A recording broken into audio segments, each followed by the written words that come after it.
ពន្ធមួយគ្មានព្រួយក៏តែរកស៊ីដល់ប្រពន្ធពីរខ្ញុំមកស្ទើរគួរស្ទើរភ័យ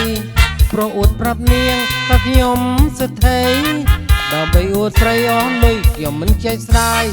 ប្រពន្ធក្រោយក្មេងលេងខ្លួនក៏តែហឺហាសុំទិញវីឡាមាសពេជ្រដើរលេងសប្បាយមិនបានទេគេដាំងមេផាយដល់តែស៊ីចាយទៅស្រីទៅចិត្តស្រឡាញ់បាត់យូរប្រពន្ធតាមរកខ្ញុំផថាមីស្យងទៅអារាញ់តាមពិតស្រីក្មេងគេកោតស្រឡាញ់ធ្វើឲ្យខ្ញុំខ្លាញ់ស្ទើរលេបទុកក្នុងអរ៉ាប្រពន្ធមិនលេខក៏តែយកថែមមើលសស្រអែមមកចុះខ្ញុំយកអាសាជំពាក់លុយគេបានសងតែការដៃខែពេលណាគិតទេថាទៅមីស្យង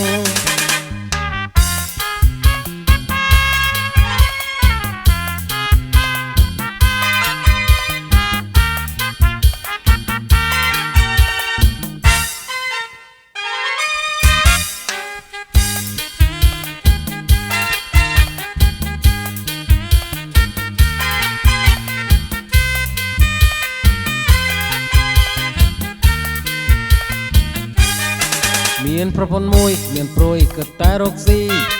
ដល់ប្រពន្ធពីរខ្ញុំមកស្ទើរគួរស្ទើរភ័យព្រោះអួតប្រាប់នាងថាខ្ញុំសិទ្ធិដើម្បីអួតស្រីអស់លុយខ្ញុំមិនចេះស្ដាយប្រពន្ធក្រោយក្មេងលេងខ្លួនក៏តែហឺហាសុំទិញវីឡាមាសពេជ្រដើរលេងសប្បាយបើមិនបានទេគេដាំងមេផាយដល់តែស៊ីចាយទៅស្រីទុកចិត្តស្រឡាញ់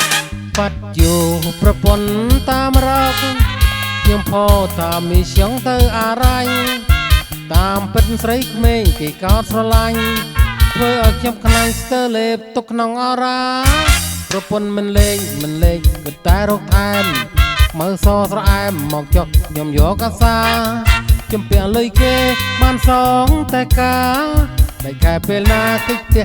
ទៅមីស្យង